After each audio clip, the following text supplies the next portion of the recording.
할렐루야! 오늘 연합 예배에 너무나 잘 오셨습니다. 오늘 예배는 특히 연합 예배로 드리기 때문에 오늘 앞에서 찬양한 우리 소중한 우리 교회학교 학생들, 청년들 그렇게 함께 찬양을 드렸는데요. 목사님 말씀처럼 우리가 이렇게 함께 예배함으로 하나님 앞에 나아갈 때 하나님은 그 무엇보다 가장 기뻐하실 줄 믿습니다. 자, 오늘 저희가 함께 나눌 말씀은 회개와 용서에 관한 말씀입니다. 회개는 그리스도인이면 누구나 모두 해야 하는 것입니다. 왜냐하면 회개라는 것은 자신이 죄인이라고 그렇게 인정하고 고백하는 것, 그 사람이 할 수 있는 것입니다. 그래서 그리스도인이라면 이 회개를 할 때 비로소 하나님과 예수님과의 관계가 시작되는 것입니다. 그래서 이 회개는 내가 하나님 앞에서 죄인입니다. 하나님의 사랑과 용서가 나는 필요합니다. 그런 사람이 회개하는 것입니다. 그래서 오늘 한번 자신에게 한번 물어볼까요? 나는 정말 죄인인가? 혹은 나는 내가 무슨 죄가 있지? 혹시 이런 생각을 하십니까? 자, 그 질문을 가지고 오늘 말씀 속으로 한번 들어가 보겠습니다. 본당 문을 딱 열고 저기 들어오시면 예배당 안에 들어오시기 전에 오른쪽에 시계가 보이죠? 그리고 왼편에 그림을 눈여겨보셨습니까? 자, 그 그림은 뭐냐 하면 그 이름이 혹시 눈여겨보신 분 중에 그 그림의 이름을 아시는 분이 있으실까요? 그렇죠. 돌아온 당자라는 제목이 붙은 렘브란트라는 작가가 그린 그림입니다. 제가 그림에 대한 얘기를 조금만 해보면 그림 띄워주세요. 이 돌아온 당자라는 그림인데 렘브란트는 저기 빛의 밝기와 어둡기에 따라서 그 그림의 표현을 너무나 잘한 작가로 그렇게 알려져 있습니다. 그리고 저 그림은 렘브란트가 그 성경에 있는 이야기들을 가지고 그림을 많이 그렸는데요. 오늘 본문과 관련한 그림입니다. 두 손이 조금 크게 보일 수 있도록 그림을 조금 띄워주시기 바랍니다. 자, 두 손의 차이를 아시겠습니까? 두 손이 서로 다릅니다. 하나는 좀 더 거칠고 강인한 손으로 표현되어 있고요. 하나는 그거보다는 조금 부드럽고 그런 손으로 이렇게 표현되어 있습니다. 그래서 이 두 손은 성경의 말씀을 배경으로 이 그림이 그려졌다고 했죠. 그랬을 때 이 두 손은 바로 우리의 모든 것, 남성과 여성과 이런 모든 것들을 초월한 하나님의 사랑과 그리고 용서, 그리고 용서하기 위해서는 어떻게 해요? 강인함도 있어야 하겠지만 또 따뜻하고 부드럽게 품어주는 그런 것이 있어야겠죠. 그래서 저 두 손은 그 하나님의 사랑과 용서를 상징하고 있다고 합니다. 자, 오늘 말씀 속으로 한번 들어가 볼까요? 자, 말씀에 들어가면 두 아들이 있는 한 사람이 나오죠. 그래서 이 두 아들이 있는 아버지가 나오는데 아버지에게 둘째 아들이, 저는 오늘 둘째 아들만 얘기만 주로 할 건데요. 이 둘째 아들이 아버지에게 그렇게 요구합니다. 아버지, 나한테 줄 수 있는 유산이 있을 거 아니냐. 지금 달라. 내가 필요로 할 때 나에게 달라. 이렇게 아버지에게 그 유산을 미리 달라고 성경은 분깃, 4개 있는 분깃을 주십시오. 이렇게 했다고 표현하고 있습니다. 그런데 이렇게 유산을 미리 달라고 요구를 하는데 당시 유대 사회에서는 유산을 달라고 하는 거는 정말 이렇게 아버지나 부모가 돌아가셨을 때 할 수 있는 것입니다. 그런데 이렇게 아버지가 살아계심에도 불구하고 유산을 주세요. 제게 줄 거 미리 주세요. 이렇게 하는 거는 아버지를 없는 존재 혹은 죽은 것과 마찬가지로 취급하는 것이다. 그렇게 당시 유대 사회에서는 이야기하고 있습니다. 그래서 그렇게 그러면 그 아들이 아버지의 것을 요구를 하고는 그럼 그걸 가지고 어떻게 했느냐. 이 성경은 그렇게 기록하고 있는데 그걸 가지고 며칠이 안 돼서 처분을 한다 그래요. 그 처분을 했다는 것은 돈을 만들어서 자기가 필요한 것을 쓰기 위해서 처분을 했다는 것이겠죠. 그래서 이 처분을 한 것을 가지고 이 아들은 어디를 가느냐. 먼 곳으로 갔다 그랬어요. 아버지를 떠나서 집을 떠나서 먼 곳으로 이 아들이 갔다. 그렇게 성경이 기록하고 있습니다. 그래서 만약에 이렇게 가지고 간 걸로 그 아들은 그랬을 겁니다. 아버지에게 있는 것이 자유롭고 아주 행복했다면 그렇게 아버지에게 요구도 하지 않았을 뿐더러 그것을 빨리 정리해서 아버지의 집을 떠나서 먼 곳으로 가지 않았겠죠. 그러나 아버지에게 있는 그것이 속박이고 부자유스럽고 그랬다고 생각했던 것 같습니다. 그래서 이 재산을 가지고 아버지의 집을 떠난 것이죠. 떠났는데 그러면 가지고 갔던 이 돈과 시간과 이런 걸 가지고 잘 활용을 했다면 또 어떨지 모르겠죠.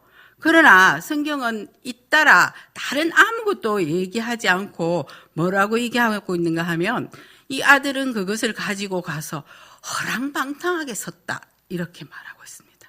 자, 허랑방탕이라는 말이 붙으면 대충 어떻게 섰는지 우리가 그림이 그려지죠. 목사님 말씀 중에 항상 이렇게 보면 그런 이야기들이 있었는데 그 사람에게 시간과 돈을 주어주면 그 사람이 그것을 어떻게 사용하느냐에 따라서 평상시에 그 사람의 중심이 어떤 것인지 무엇을 중요하게 여기는지 알 수 있다. 그런 말씀 종종 하셨죠. 그래서 오늘 성경이 이 말씀 아들에게 줬는데 아버지는 당시의 사회에서는 할 수 없는 것을 했는데도 불구하고 이 아들이 가지고 가서 어떻게 섰느냐 이렇게 얘기할 때 성경은 허랑방탕 이렇게 기록하고 있습니다. 잘 쓰지 않았다는 거겠죠. 자, 그래서 생각 없이 이런 돈을 그 아버지가 주신 재산을 마치 자기 것이냐 그렇게 가지고 가서 썼던 아들은 철저한 실패를 맛보게 되는 겁니다.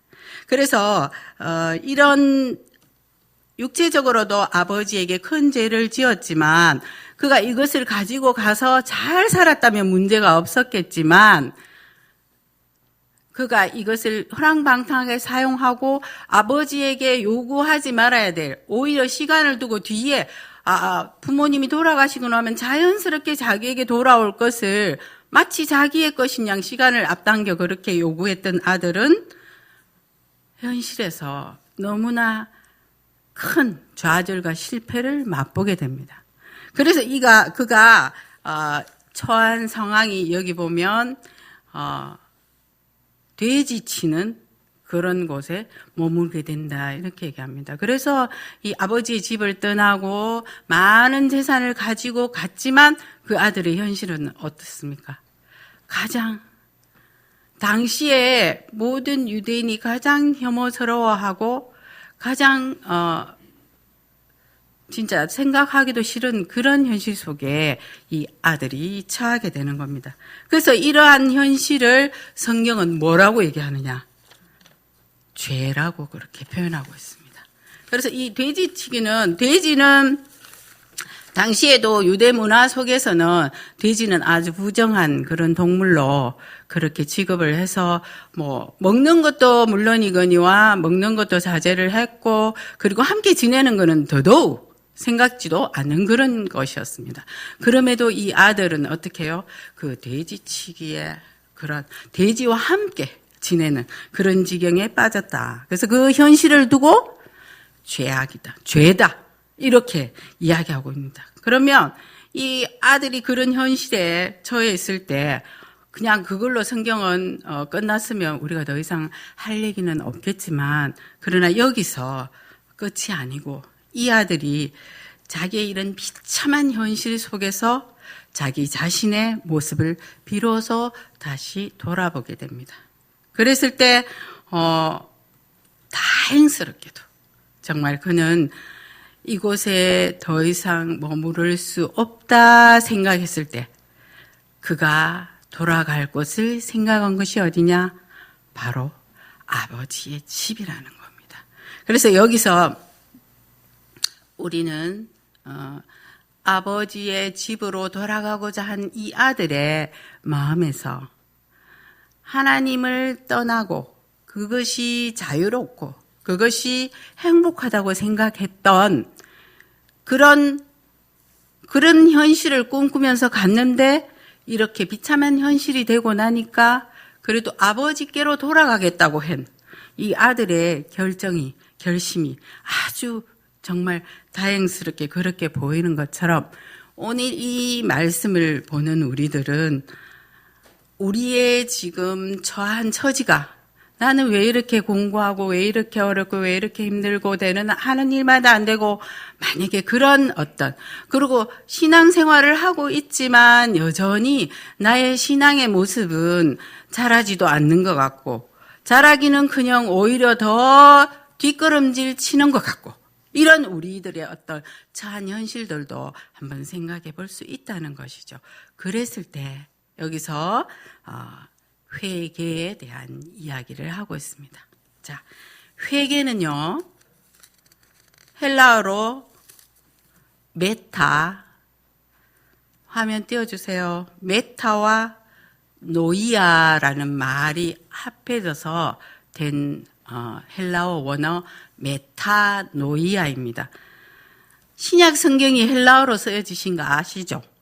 그래서 이 헬라어의 깊은 의미를 알게 되면 성경에서 말씀을 통해서 우리에게 주시고자 하는 하나님의 뜻과 그 말씀에 대한 깊이를 우리가 좀 더 가까이 다가가서 그렇게 볼 수 있게 됩니다. 자, 말씀을 가까이 다가가서 보게 되면 어떻게 되죠?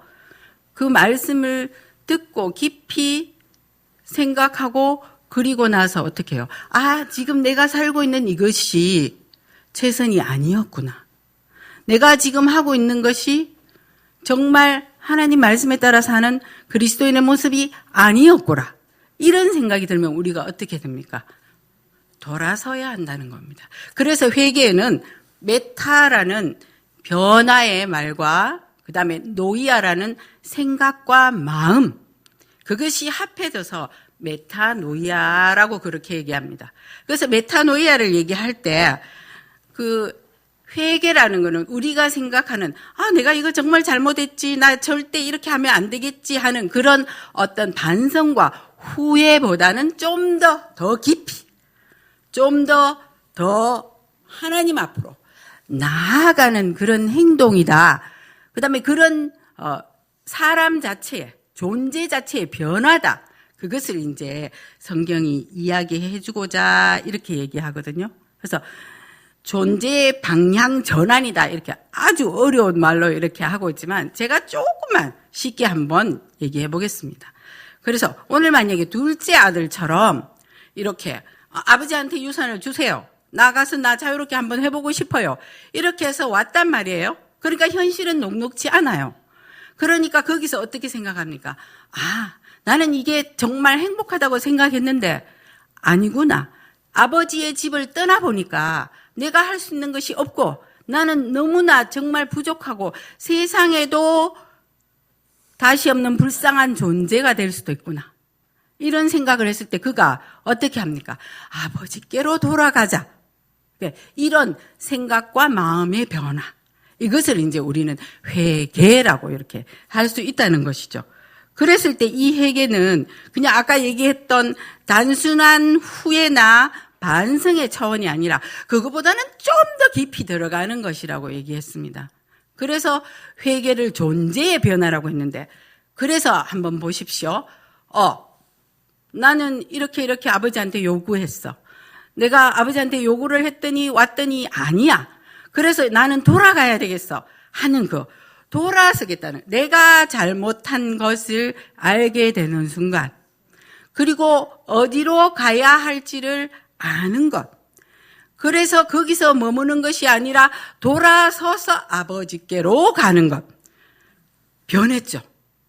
자기의 생각과 이런 것들이 변한 것, 이것을 두고 성경은 메타노이아, 회개라고 이렇게 얘기합니다. 자, 회개가 그렇다면 그 성경에도 보면 회개에 대한 이야기들이 많이 있고 후회나 반성, 성찰 정도의 얘기도 많이 있는데요. 하나만 예를 들어보면 가룟 유다 잘 아시죠? 가룟 유다 같은 경우는 예수님의 제자였지만 어떻게 예수님을 어마문명들에게 내어주고 예수님을 못 받게 하는데 아주 큰 역할을 했어요. 그 일에 대해서 가룟 유다는 어떻게 합니까? 죄책감을 느꼈어요. 선생을 내가 팔았구나, 이런 죄책감을 느꼈지만 그가 어떻게 했어요? 예수께 돌아갔습니까? 회개하고 돌아갔습니까? 아니죠. 그는 예수께 돌아가지 않고 어떻게 합니까? 스스로 목숨을 끊었다는 거죠. 성경 마태복음 27장 3절에서 5절까지가 그 말씀을 기록하고 있는데요. 자, 그러면 성경에서 말하는 모든 사람이 이렇게 회개로 나아가지 못했는가 할 때, 또 베드로 같은 경우를 한번 생각해 보면 베드로는 예수를 3번이나 부인했죠. 근데 그가 어떻게 했습니까? 마지막에 어떻게도 하죠? 누구에게 돌아갔습니까? 예수께로 돌아가죠. 그랬을 때 그는 참다운 회복을 경험하게 되고 예수의 제자로 그렇게 거듭난다는 것입니다. 그게 요한복음 21장 15절에서 19절까지 기록된 말씀인데요. 이렇게 우리가 회개를 성경 안에서도 말하고 있고 우리가 말씀을 깊이 묵상하게 되면 우리가 하나님과의 관계 속에서 진정으로 어떠한 죄를 범하고 있는지, 어떻게 회개의 자리로 우리가 나아갈 수 있는지 말씀을 통해서 깊이 깨닫게 되는 그런 순간, 완전히 내가 이전에 생각했던 예수님하고 상관없이 살았던 내가 이제는 모든 것을 예수님과 상관 있게, 관계 있게 그렇게 살아가는 것. 그것이 바로 존재론적 변화. 네가 변하고 그가 변하고 저 사람이 변하는 게 아니라 누가요? 내가 변한다는 겁니다. 그 존재론적 변화가 바로 회개에 깊이 들어간 그리스도인들이 할 수 있는 것이랍니다.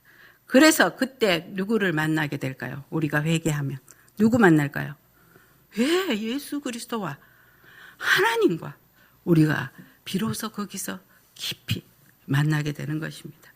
그래서 이런 교회 공동체가 오늘날 살아갈 때 이 말씀 앞에 서면 우리는 깊은 회개라는 것이 나와는 상관없는 일이 아니라 바로 내 일이라고 하는 거, 그거를 받아들이고 나의 존재의 변화를 해나가겠다는 것. 그리고 그것을 나 혼자가 아니고 누구와 더불어? 예수 그리스도와 더불어. 그분이 십자가에 못 박혀 죽으신 그것이 누구 때문? 나 때문이라는 그 고백하에서 우리가 바로 오늘 아버지 집으로 돌아가기로 결심한 둘째 아들처럼 그렇게 예수 그리스도께로 돌아가는 그런 완전한 존재론적 변화, 그것을 오늘 성경은 회개 그렇게 이야기하고 있습니다. 자, 그러면 우리 이런 회개를 나만 하면 될까요? 성경은 나만 하는 것에서 그치면 안 된다고 그렇게 얘기합니다. 나만 하는 것에서 그치면요, 나는 예수 잘 믿어, 내가 믿는 예수가 최고야, 너 그거 예수 그렇게 믿으면 안 돼, 이렇게 이야기하기가 쉽다는 겁니다. 근데 그 예수 진짜 내가 믿는 예수가 내가 만들어 놓은 예수일까요? 정말 하나님께서 십자가에 죽으셔서 성령신에서 오셔서 나를 위해서 지금도 계시고 나와 함께 하시는 그분, 그 예수일까요? 생각해 보면요, 나는 정말 철저하게 내가 만들어 놓은 하나님, 내가 만들어 놓은 예수를, 그걸 예수라고 그렇게 믿고 있다는 겁니다. 그래서 오늘 말씀을 통해서 우리는 말씀 앞에 나아가서 하나님, 내가 하나님의 자녀로 살고자 할 때 내가 정말 주님의 말씀이 아니라 나의 생각과 나의 마음대로 했던 그런 많은 것들이 정말 있었을 터인데 주님 나를 살펴보게 하시고 주님의 십자가의 그 사랑으로 내가 이 세상에서 주님의 말씀을 분별하면서 그렇게 살아갈 수 있도록 주여 나와 함께 하소서.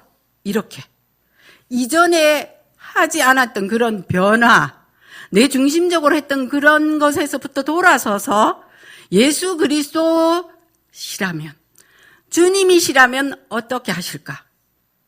그것을 늘 말씀 가운데서 묵상하면서 그런 질문 속에서 살아갈 때 바로 깊은 회개의 길로 나아가고 나와 교회 공동체가 함께 주님의 나라를 향해서 갈 수 있는 그런 모습이 우리한테 이루어질 수 있다. 그렇게 말씀드리고 싶습니다.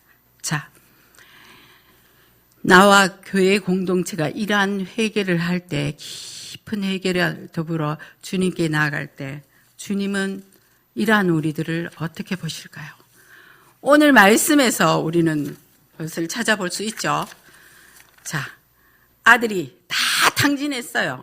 허랑방탕하게 쓰고 시간과 돈과 모든 것들을 그런 식으로 쓰고 보니 정말 너무나 비참한 돼지치기로 살아가면서 아버지 집에서 입었던 그 좋은 옷과 아버지 집에서 먹었던 그 맛난 음식과 이런 것들 다 잃어버리고 정말 비참하고 그런 현실 속에 있었지만 그럼에도 불구하고 그가 그곳에서 나와서 아버지 집으로 간다는 것이죠. 자, 회개의 모습은 이런 것이죠. 자, 그랬을 때 아버지가 이 아들을 맞이하는 모습을 한번 보십시오. 성경은 그렇게 얘기하고 있습니다. 먼 발치에서 이 아들의 모습이 저기 아직 보일 듯 말 듯한 그곳에 있을 때 그 아버지가 어떻게 하신다고 합니까? 달려간다고요. 달려간. 여기 달려간다는요. 제가 성경이 혹시 언어가 뭘로 쓰였다고 처음부터 한국어로 쓰였다고 말씀드렸나요? 신약은 헬라어로 쓰였다 그랬죠. 그래서 헬라의 원어로 한번 제가 또 안내를 해보겠습니다. 이 헬라어로는 달려갔다. 이것을 뭐라고 하느냐 하면 드라몬이라고 합니다. 한번 띄워주세요. 한번 따라해보세요. 드라몬. 드라몬. 이게 뭐냐 하면 달려간. 그냥 걸어간 게 아니고 그냥 급하게 간 게 아니고 이 달려갔다는 그 안에 뭐가 있느냐 하면 그 전쟁통에서 병사들이 뛰어가는 모습 있죠. 그걸 표현할 때 헬라어로 드라몬이라고.